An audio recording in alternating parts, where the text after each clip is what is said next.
to another great episode of the Bourbon Road with your hosts, Jim and Brian, where they talk bourbon and, of course, drink bourbon.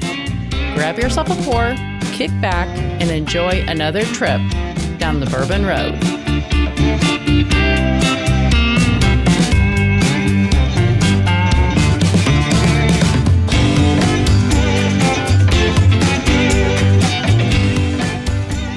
We are excited to have back once again for 2023 our sponsor, Seldom Seen Farms, with their bourbon barrel-aged maple syrup. Kevin and his staff there do a wonderful job.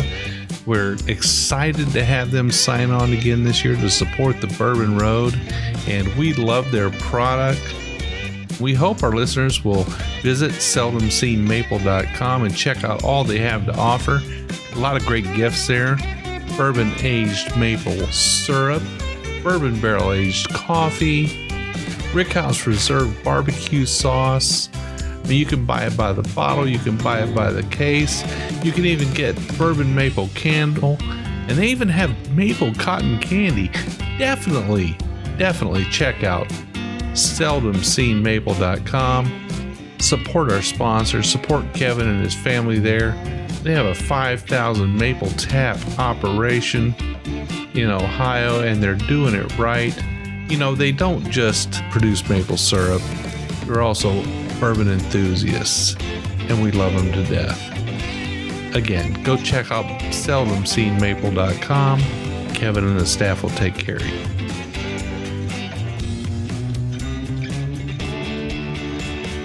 Welcome back, listeners. This is Jim Shannon. I'm your host of the Bourbon Road. We're coming back again, but this time we're actually on the road. We're actually in Punta Cana, Dominican Republic. We're coming to you from the Excellence Punta Cana Resort.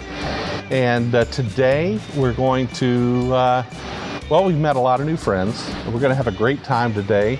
We're going to drink a little bourbon. First, we're going to drink the bourbon of Punta Cana Excellence Resort. They only have one. But we'll drink that, and then we've brought one, and then we've had some listeners who are joining us here today, and they brought some bourbons as well. So we're just going to have a good time and chit chat. I do want to say I've got a co-host with me today, a guest co-host, and you might know her. She's the voice of the Bourbon Road. It's Melody, my wife, my beautiful wife, and she normally gives the introduction to the show every time. And today she's going to have the second mic, and she'll be co-hosting with me today. And she'll be walking around the room and talking to people. And we're just going to have a great time. Melody, welcome as a co-host of the Bourbon Road. Well, thank you, Jim, my husband. I do want to say that we've got about 10 people here with us today. And we put the word out that we're going to be recording a podcast here at the resort. And we're going to talk a little bit about all-inclusive resorts and being in the Caribbean. That's a great topic. We're certainly going to talk and drink bourbon. We have a couple of great bourbons today. But first, why don't we go around the room before we get to the whiskey and sort of introduce all the guests that are with us. Sound good? Sounds good. I'm Carolyn Ackerman. I'm from Bettendorf, Iowa. Jerry Doty. I'm from Ann Arbor, Michigan. And Carrie Warla, also from Ann Arbor, Michigan. Wendy from Moline, Illinois. Ed from Moline. Paul from Bettendorf, Iowa. I'm with Carolyn. Rick from Springfield, Ohio. So we got a number of states represented today, and we didn't get anybody from out of country, but we are all out of country today, and it's a great time to sit down and make new friends, have a little bit of bourbon, and all of us today have in our glass the only bourbon that you can get at Excellence Punta Cana, which is Jim Beam White Label. Some of us have it on ice. Some of us have it neat. I think some of us might even have it with water. That's okay. We drink bourbon the way we like it, don't we, folks? Absolutely. Absolutely. So I guess the idea here was to gather together with some friends all on vacation and have a couple of drinks of bourbon. We'll first start with the bourbon that's available here on the resort. And I guess, Ed, you and Wendy have been to a number of these resorts, right? Yes, we have.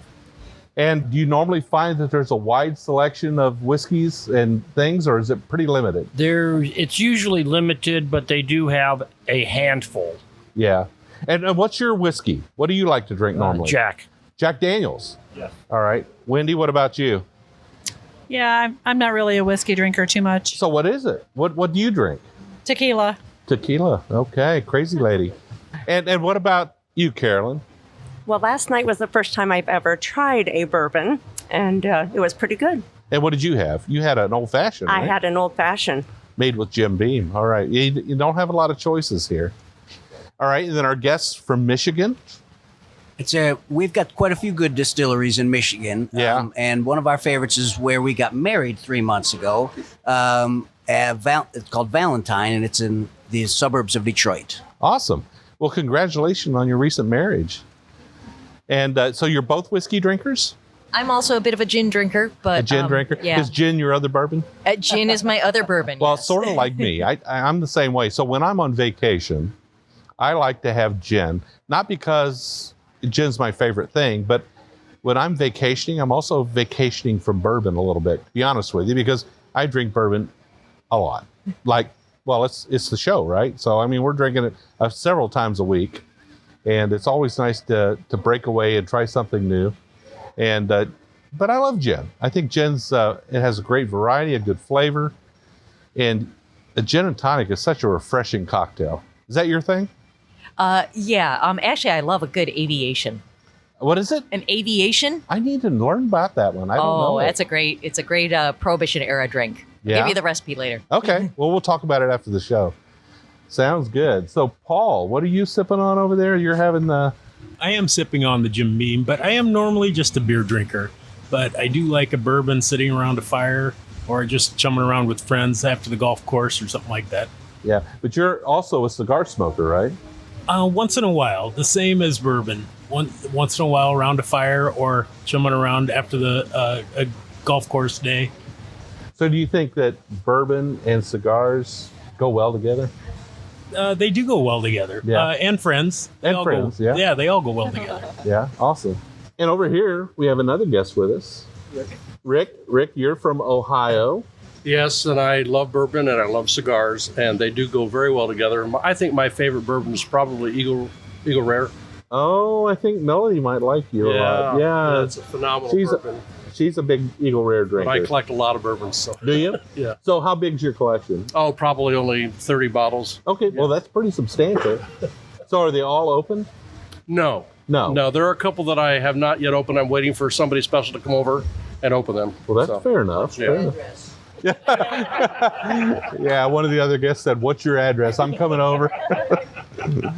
All right, and it looks like you're sipping your bourbon neat. Absolutely. The only time I have ice and bourbon if it's over 120 proof, Okay. and then just to water it down a little bit. Yeah. Yeah. So do you drink bourbon year round? Or do you like to drink it only in the winter months, or? It's a rare day that I would not have a bourbon. Oh, so it's a daily for you. Yeah, I love bourbon. Yeah. Okay, so I got one more question for you. Yes. So you're in a control state.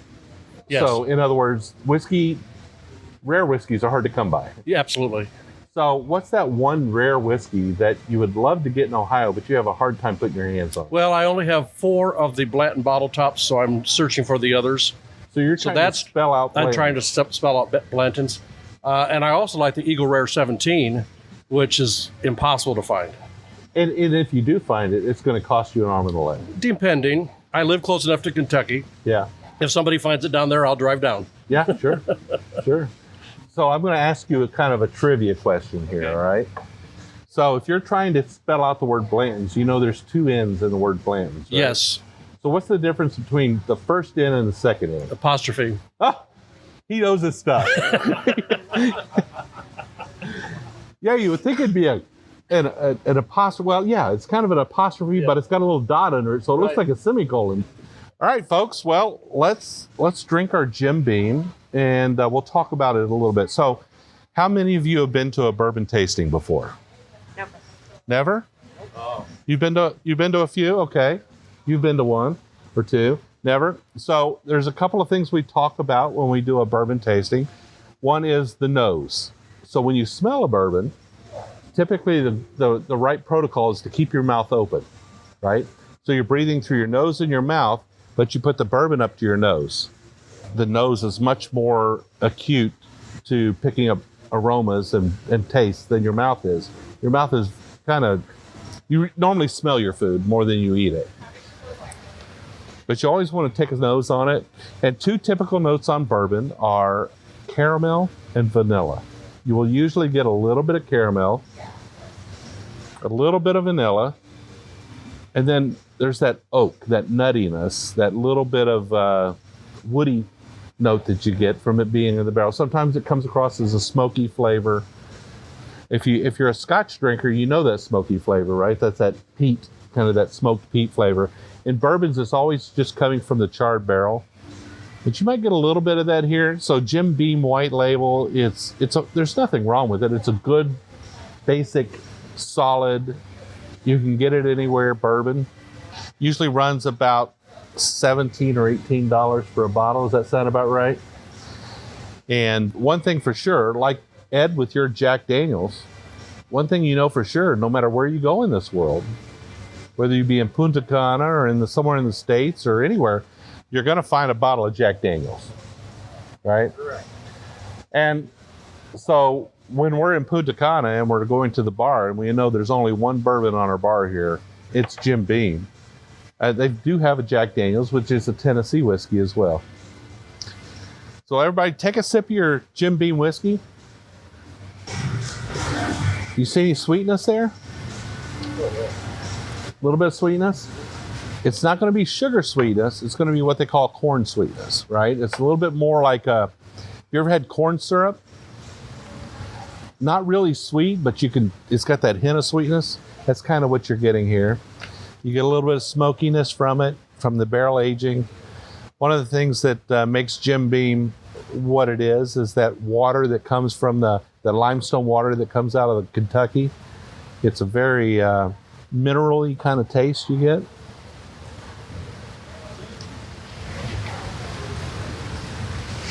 So we talked about the nose.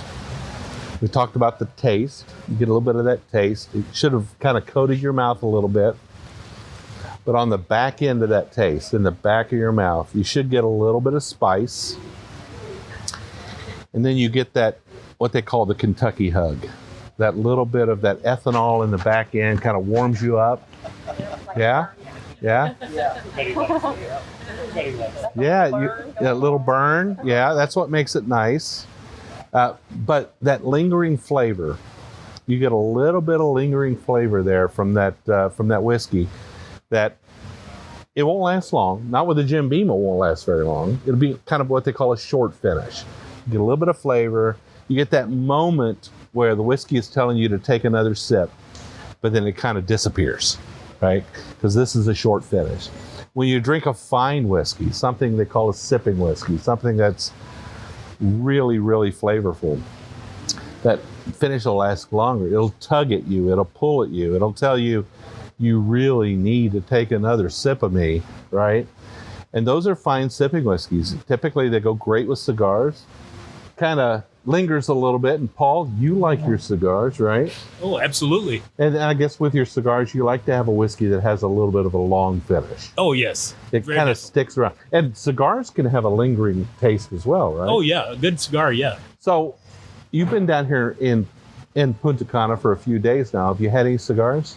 I have had one cigar. Yeah. Yes. And what cigar did you have while you were here? It was a Modelo. Okay. Yeah. And it was a good cigar. Yeah. But it was not my best cigar. Okay. And now you've got another cigar you haven't lit up yet.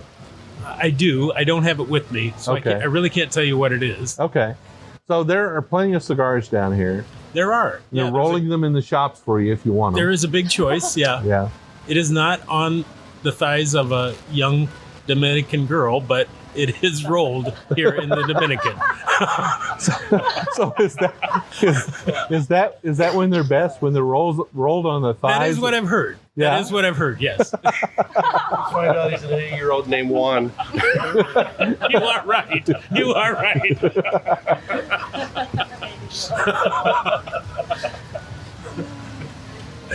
So has anybody hit up their Jim Beam for a second sip? Yeah, we have. Yeah. Not your thing. Ed, not your thing. No. No? I don't care for that at all. So how do you drink your whiskey? Either with Coke or Dr. Pepper. Now, I haven't had it with Dr. Pepper. How is that? Don't try it. You'll get hooked. You think so? Huh? Dr. Pepper's spicy by itself. Yes. Yes. And Yeah? that when the whiskey really helps. Okay. Well, we've always said, one of the things about bourbon is we think you should drink it your way. So if your way is with Dr. Pepper and you're drinking Jack Daniels and Dr. Pepper typically, right? I think that's the way to go. You do what you do, Ed, no doubt. All right. Does anybody like the Jim Beam? Yes, I liked what I drank last night. and So that you was- had an old fashioned. I You did. had one made proper. I did. So a proper old fashioned is about 2 ounces of bourbon, a few shakes of bitters, a little bit of sugar. But you had about 3 ounces of bourbon in yours, didn't you? They make them really big and strong here, yes. Yeah, they do. But it was very good. I haven't seen anybody use a jigger here to measure the whiskey. Have you? I don't know what a jigger is. What's a jigger? A little shot glass to measure it. Oh, like a when little measuring thing. Yeah, a little Okay. measuring thing. Yeah. Okay. So they're pretty much free pouring here, and Yeah, I would say they just kind of dump it and let it run. yeah. But it was very good. But I will say I had to drink it very slow, small sips, and very warm going down. At first, I wasn't sure if I could swallow it. I thought it might be too potent for me. But after a few sips, it was pretty good. So we made yours a little bit sweeter, Thank you. and you really liked it. So would you order another old fashioned? I would. Yeah. I would order another one, and it would probably take me an hour to drink it like it did last night, but it was a very slow sipping drink. But yeah, I would try it again. So what do you normally drink, Carolyn, when you go out? Well, usually I'm a beer drinker. Yeah. But if I drink any type of a mixed drink, it's usually like a vodka and cranberry juice or something like that. Yeah. I'm not a strong drinker at all. Well, I mean, bourbon's on your radar now. Yeah, I'm probably going to get hooked and it'll be your fault. But that's okay. Well, that's okay. It's a vacation drink. I've learned a new vacation drink Yeah. for myself. Yeah. So when you go on vacation, you might drink a little bourbon. When I go on vacation, I drink gin. So there we everybody go. does their own thing down Everyone's here. happy, right? Absolutely. All right, listeners. So we've just poured our the bottle that we brought down with us, and this is the Wilderness Trail. It's a barrel pick. This is a 6-year-old bourbon out of the Wilderness Trail Distillery out of Danville, Kentucky. This particular bottle was a Bourbon Road barrel pick called Bourbon Road in Paradise. And the reason we chose to bring this one down with us is because, well, I mean, if you look at the label on the bottle, it's got palm trees and sand, and it's all about being in paradise and enjoying some bourbon. And this is the first opportunity we've had since we bought that barrel and bottled about 200 bottles of it to actually bring one of the bottles to paradise and enjoy it. So we're so glad that all of you could join us today and enjoy this whiskey. It's 120 proof. It is a rye bourbon whiskey, so it's got a little bit of rye in it. It's got corn, rye, and malted barley. 120 proof. That's pretty substantial. So some of you probably have ice. I see you do. It'll pack a wallop. It's pretty strong stuff. But the great thing about this is you're going to get to compare it to what we just had, which is just a entry-level Jim Beam whiskey, which is nothing wrong with it. But this is a little higher end. This one will run you about $60 or $70. So it's not an entry-level whiskey. This is more of a sipping whiskey, something that I think you'll all appreciate. So what do you say we check it out? Let's do the nose, palate, and finish on it again. Remember to keep that mouth open when you're smelling it. On this one, you should get a little more like caramel butterscotch. You getting that butterscotch? Should be a deeper, sweeter nose on it.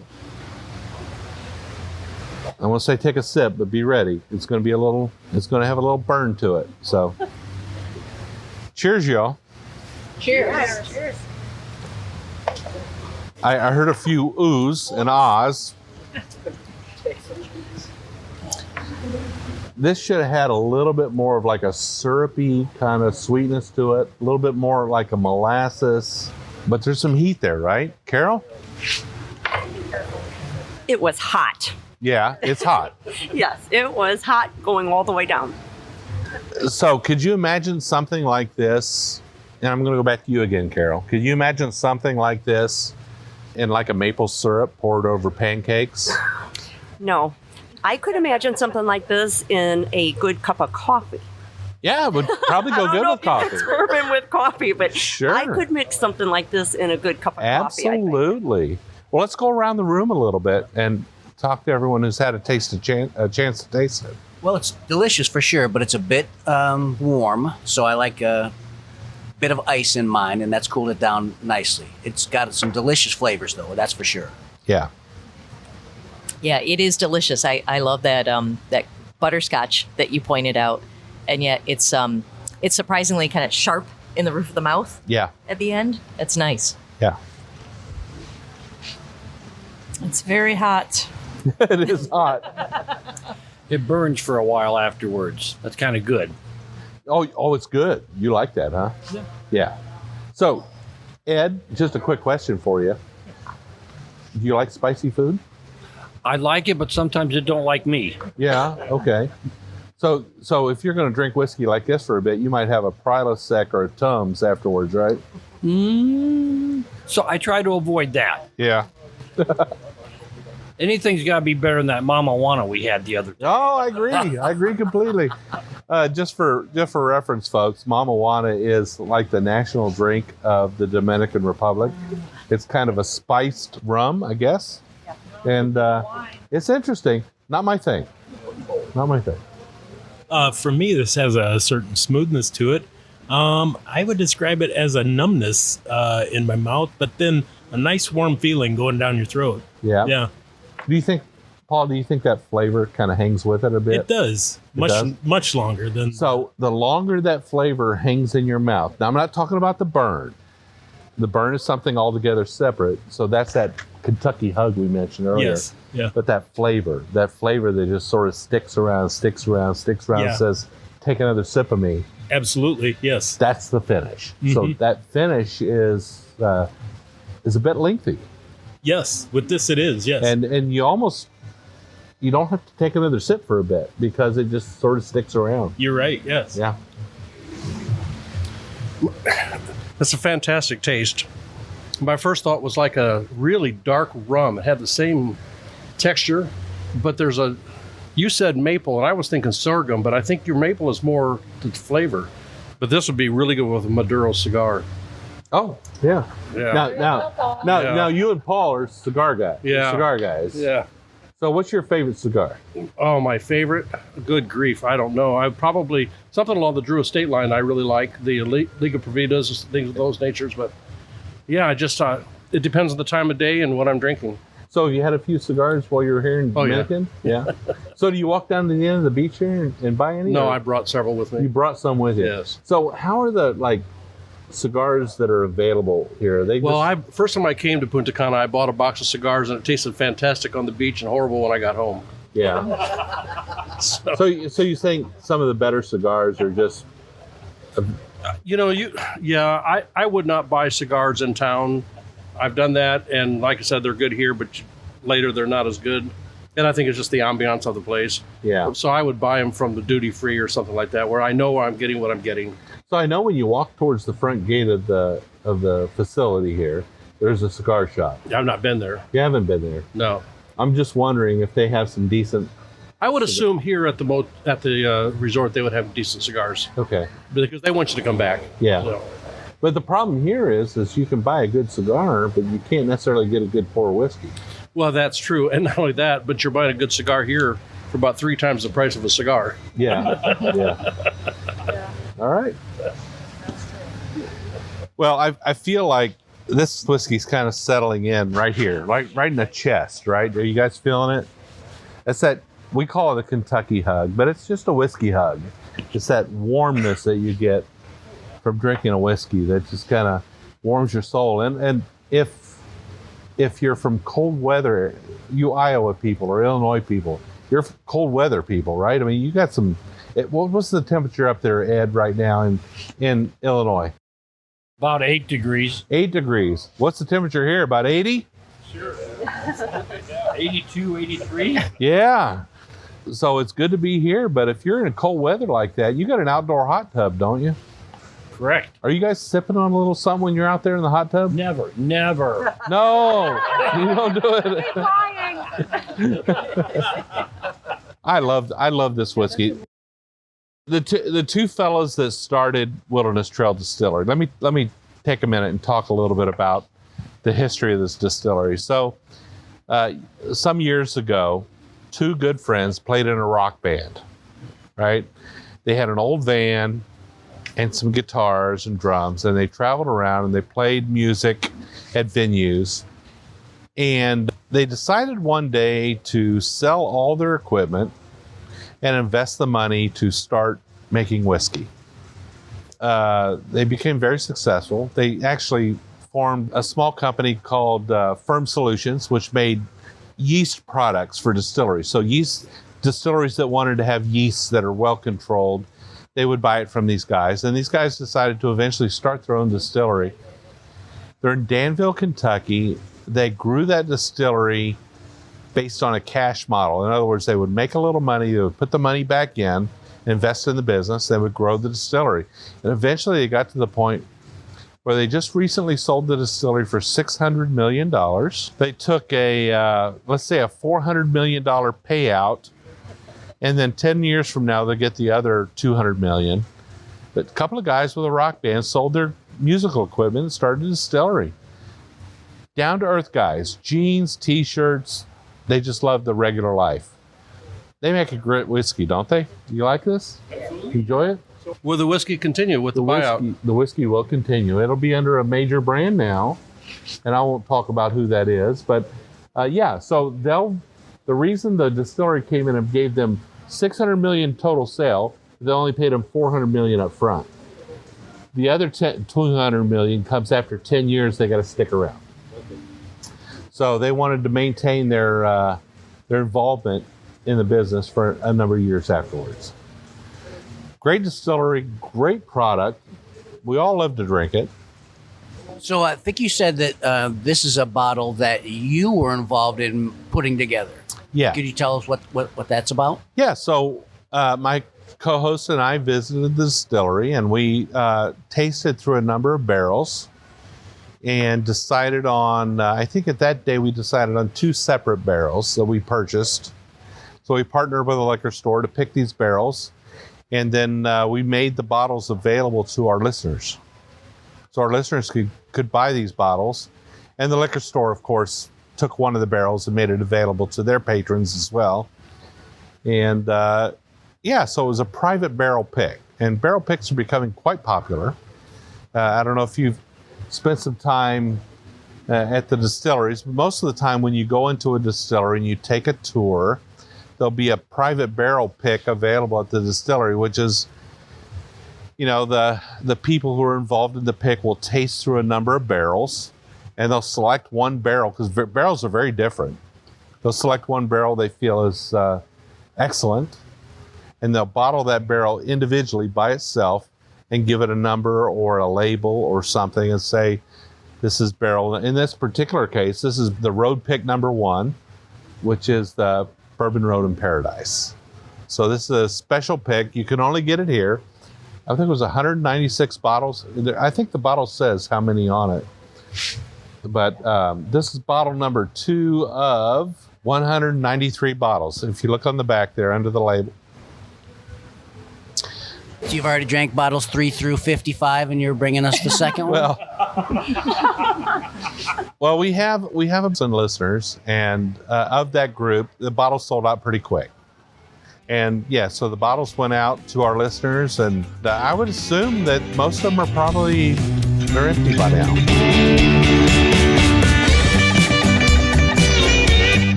Definitely encourage you to check out seldomseenmaple.com. That's Seldom Seen Farms.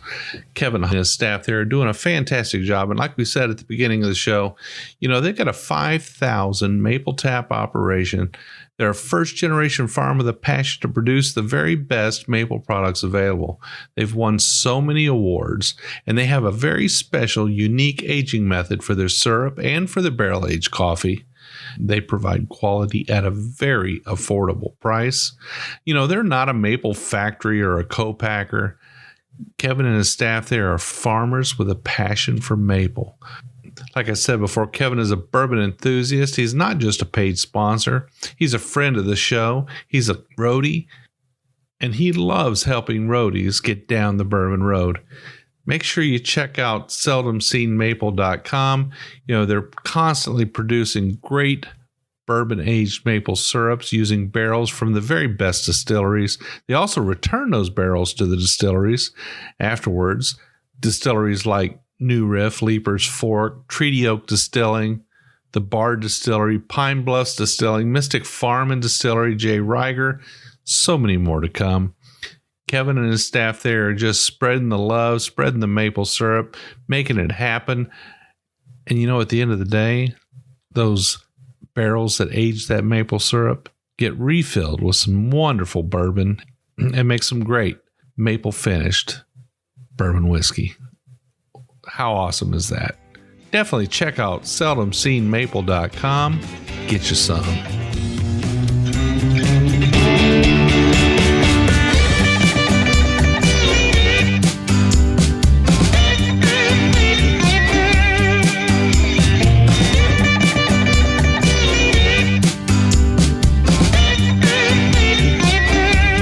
All right, so we all enjoyed that wonderful Wilderness Trail Distillery whiskey. It was very powerful, very bold, very flavorful. It had a great butterscotch flavor. It had a lot of oak influence in it. It was really good. It's not for everybody. Not everybody can drink 120 proof whiskey. But now we have a whiskey that was brought by one of our guests here today. And why don't you reintroduce yourself and talk a little bit about the whiskey you brought? Great. We're Jerry and Carrie. We live in Ann Arbor, Michigan. And what we brought is Traverse City Whiskey Company's American Cherry Edition. So they do several different flavored whiskeys and bourbons. We brought the Cherry Edition because Traverse City is known for being in a cherry region. Right. They have an annual cherry festival every year, and cherries are huge in Traverse City. So we thought this would be the one to bring. Right. So they'll have a 2-week-long festival of carnival and bands playing and all kinds of things. So the Cherry Edition is what we brought. Not everybody likes bourbons that are flavored, perhaps, but I like them because it offers a different kind of mouthfeel and a different kind of flavor overall. The one thing that maybe some people will really like about having a flavored whiskey is it does cut back on the proof. It comes way back from where we just were.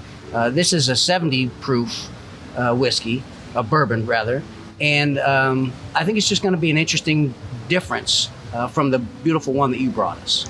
Awesome. So I know Traverse City whiskey. We've had it on the show before. It's always a fan favorite. It's a great whiskey. And so the cherries from Michigan are always kind of they're a little more tart than they are sweet, I think is right. I mean, kind of the Michigan cherries are kind of a tart cherry. And they make a delicious pie. Yeah, they make a delicious pie. I would imagine they do. But I'm excited about this because as soon as you poured it, I took a nose and I was like, oh my goodness, the cherry is so evident in this. And I'm pretty excited to try it. Thank you so much for bringing this today. And let's try it out. Let's start with a nose.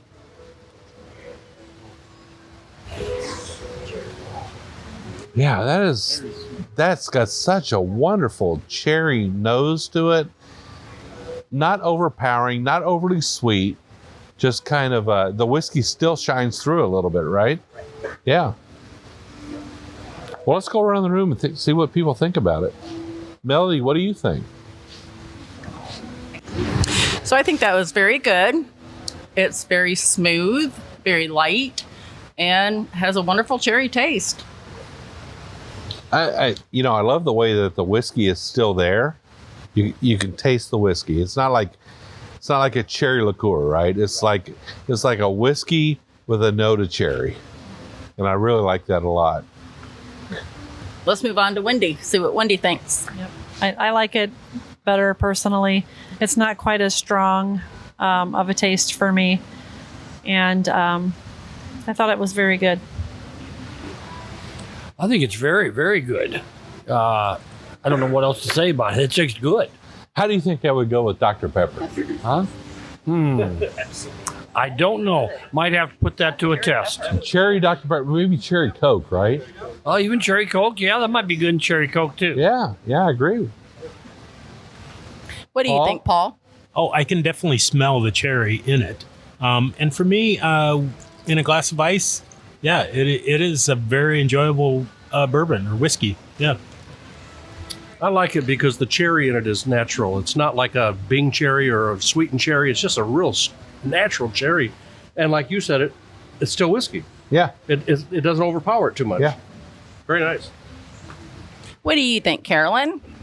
I thought it was very good, but I think I would have to have this on ice, and I could sip on this if it was chilled and put some real cherries in it. So, yeah. Thank you for bringing it. So this is a Michigan whiskey, and Traverse City is way up north, right? It's like up on the northern end of Michigan. Well, the beautiful thing about living in Michigan is you always carry a map of Michigan right here.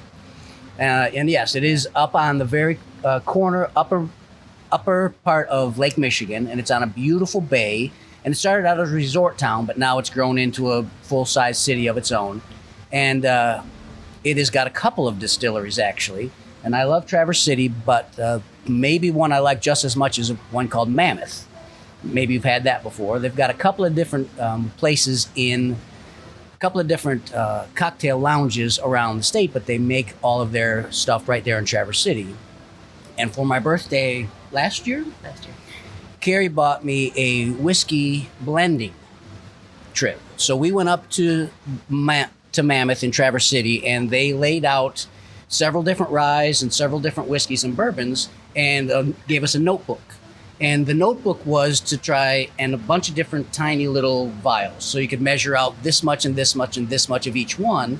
And we ended up making our own bottles of bourbon. Oh, that's fun. And I did this with half a dozen of my friends. Again, a complete surprise from my fiance at that time. And we each ended up with a different bottle, but we got to spend an hour together blending our own whiskeys.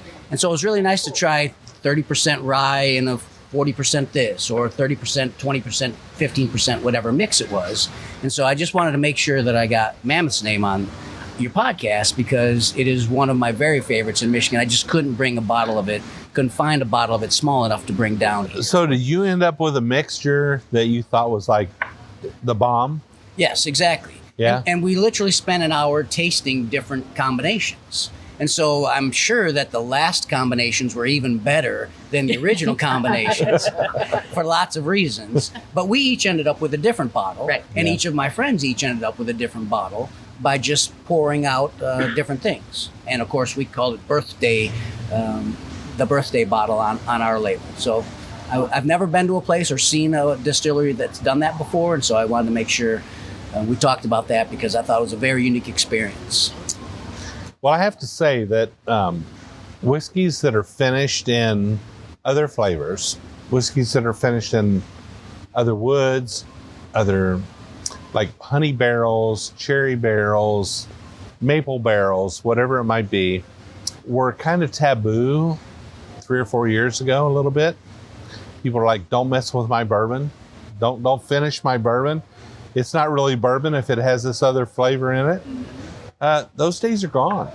And I think the public in general has accepted the fact that there's a big world out there of flavored whiskeys that are finished in cherries or maple or honey or whatever it might be.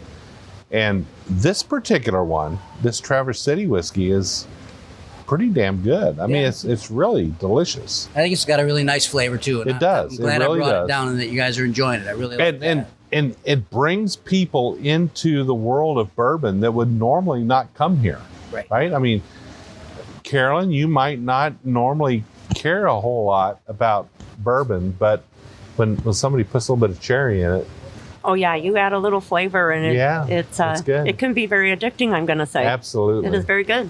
Absolutely. Not that I want to keep shouting out all of these Michigan distilleries, but I will one more, since we're talking about flavored. Ugly Dog out of Chelsea makes several different flavored bourbons and whiskeys. S'mores is one of them, and it smells and tastes like a s'more. Oh boy. But one of the ones that I really like is their peanut butter flavored whiskey. And it's very nice that we mix with raspberry liqueur and make PB&Js as a cocktail. It's a delicious thing. So we smoke it. And we add smoke to it as well at the end, for sure. But peanut butter whiskey, I would have said with you a few years ago, no. But it's actually, there are a lot of good flavors out there. I agree. Yeah, it's a different day. Things have changed so much, and we're aware of that. You know, we love bourbon. We love bourbon for what it is. We love the fact that bourbon whiskey has its place in the world, and it's very regulated, very strict. You know, what can be bourbon? Bourbon has to be 51% corn. It has to be aged in new oak barrels. Typically, to be a straight whiskey, it has to be at least 2 years old. It has to be made in the United States. And when all that's said and done, you have a wonderfully good whiskey.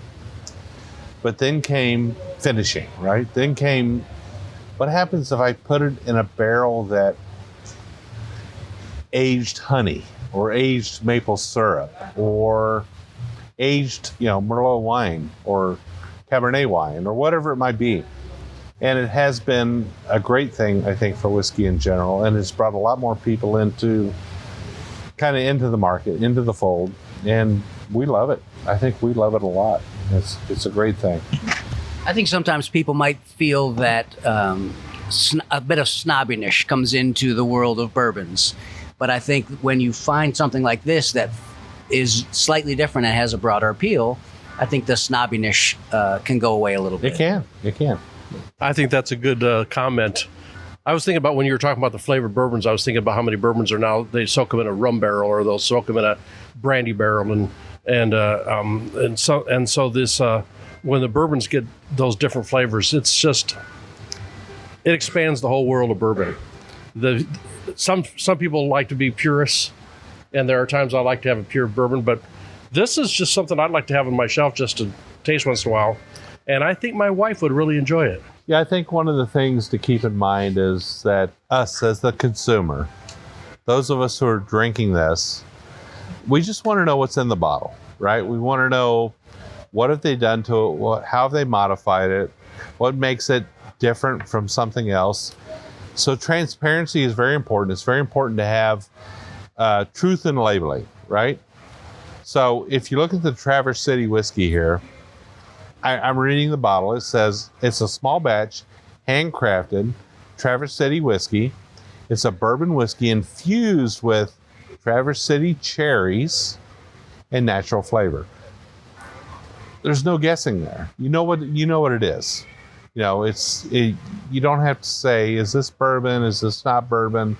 What have they done to this whiskey? Truth in labeling is very important. And I would drink this again for sure. Absolutely. All right, so we have another whiskey that's in our glass. We've all been poured a little bit of it. And this is another whiskey from the Michigan area, right? It is. It's from Holland, Michigan, which is a little farther south than Traverse City, but again, on Lake Michigan. It started as a resort town and still is a small little resort town. And so tell us a little bit about this whiskey. This is from New Holland, and New Holland started about 20 years ago or so as a brewery.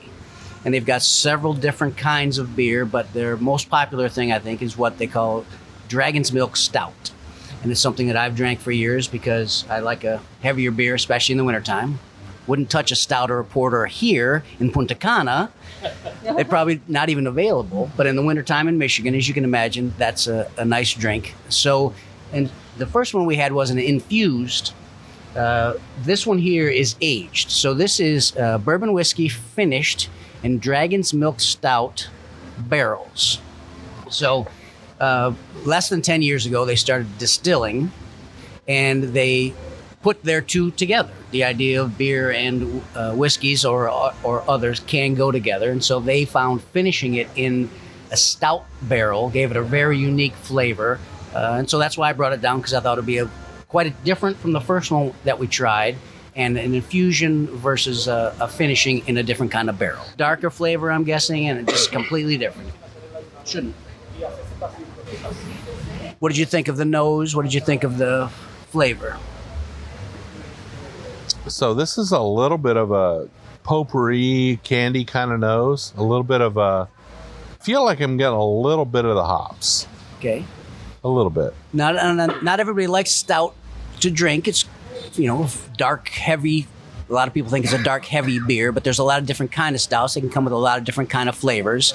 Dragon's Milk goes a little bit towards caramel, and I think that's where they tried to get the merge with the bourbon. Okay, so we got caramel from the bourbon. We got caramel from the stout a little bit. I think so. That's what I smell when I first put it up to my nose. But we should pass this around. Melody, what do you think? So I'm not really sure about the nose, but it's very interesting flavor. I also like darker beers, but my preference would be a porter versus a stout. But this is good. It's very interesting.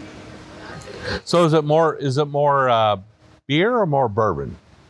Definitely more bourbon, but it just has a very unique taste to it. Yeah. It's good. It's very good. Let's see what everybody else thinks. Carolyn, what is your take on this one? Okay, so when I try this, I have a lot of different flavors in my mouth after I swallow. So I think there's a big mix in the flavor of this, and I can't really determine exactly which one pops out the most. There's a little bit of a burn when you swallow, but the after flavor, it's actually pretty good. No, not bad. Rick, what's your take on it? Well, like Carolyn said, I think it's really good. There's a differentiation between a milk stout and a regular stout. A milk stout is a softer stout, and that's why you're getting a softer taste with this than you are with an abrupt stout or breakfast stout. But the bourbon flavor is definitely the prominent flavor, and it's good. I've always liked it. Well, my nose doesn't work half the time, and it's not working good right now. But the taste itself is very good. Agreed. Ed. Wendy? Yeah, it's pretty good. It's got that nice hotness that a bourbon has. It definitely tastes more like a bourbon to me than I don't really notice the beer taste to it too much. But yeah, I like it. It's good. Okay. Paul, what do you think? Well, I'm not really a stout drinker at all. I don't really care for them. But I do like a good dark amber beer. I don't taste that in it at all. But this has that very sharpness to it when you drink it that I like in a bourbon. So it's very good. Yeah. All right, so we've had a number of bourbons here today. We've had a couple from Michigan. We've had one from Kentucky. We've had two from Kentucky, right? Because Jim Beam's a Kentucky bourbon. It's nice to taste variety, certainly to explore different proofs. In the case of the Traverse City, we got to taste a kind of a finished bourbon, right? A bourbon that was finished with a little bit of cherry influence. This particular bourbon has a unique flavor that, I'm getting a little bit of the hop to it, but not overly hop. This has got kind of an earthy flavor to it, and I really enjoy it. And now, what was the name of this distillery again? New Holland. It's New Holland out of Holland, Michigan. Yeah. And this particular bottle is called Beer Barrel Bourbon, Dragon's Milk. Dragon's Milk Stout. Mm-hmm. It's a stout finished bourbon. I like it a lot. I think it's a great whiskey. I think it's a lot of fun. I really appreciate you guys bringing down a couple of small bottles to us. A lot of fun. You got a little bit left there. You guys might have to finish this off before you return home. I don't think you're taking back partially emptied bottles. We're not taking back partially empty bottles. We're taking back a bottle of rum from the Dominican Republic. Yeah. And we'll leave this for all of our new friends to try. That's awesome. So what do you think about Excellence Punta Cana? I've been very impressed. Never done a all-inclusive before. And the service level is through the roof. Those listeners we have who are thinking about maybe taking an all-inclusive trip, would you say coming to Punta Cana? Oh, absolutely. Yeah. Yeah. The like Jerry said, the service has been fantastic. The people are just so warm and friendly. I hadn't really thought I would ever want to do an all-inclusive, and as everybody has told us, yeah, we're hooked now. Yeah. Awesome. Ed, what do you think? Is this your jam? Well, I've enjoyed myself. Learned way too much for my little head to help with right now. But it's been interesting. I've enjoyed it. Thanks for having us. Awesome. Thank you so much. Wendy, we loved having you here today. Yeah. No, thank you for the invite. It was very informational for me. And it was nice to get to taste the differences in the different types of bourbons. All right, Paul, thank you so much. Oh, yeah. For me also, this is a brand new experience as an all-inclusive resort. And this place that we're at, this Excellence in Punta Cana, is a wonderful place. I can't say enough about it. We had so much fun here today. What about you, Rick? Well, it's been just a thrill to be here. Appreciate this bourbons from Michigan. Appreciate your expertise. I learned a few things today I did not know. That's wonderful. But as far as the resorts are, all-inclusive is the way to go. I've been to Punta Cana 5 times. The Excellence Resort is the one. All right. Carolyn, we loved having you here today. You're new to the bourbon world, but you've jumped in with both feet. I did. I am a newbie for sure, and I would have never went to a bar and ordered a glass of bourbon in the past, but I will do so going forward. Awesome. So thank you for the samples, and definitely enjoyed it. So thank you. Well, we've had an awesome time here today. Melody, thank you so much for co-hosting today and carrying the mic around the room. We really appreciate it. You are the voice of the Bourbon Road podcast. And I do want to thank Jerry and Carrie again for bringing samples from Michigan. It's been so much fun. And Rick, thank you, all of you, for taking your time out of your vacation to do a podcast with us here in Paradise. Yeah, it's been a blast. I would say, in general, we all recommend Excellence Punta Cana as a place to come. It's a great resort. It's a lot of fun. It's a good value. And just keep in mind that when it comes to bourbon, they're just going to have Jim Beam White Label, right? So bring a bottle with you. We love y'all. Thank you so much. Cheers. Cheers. Cheers. Cheers.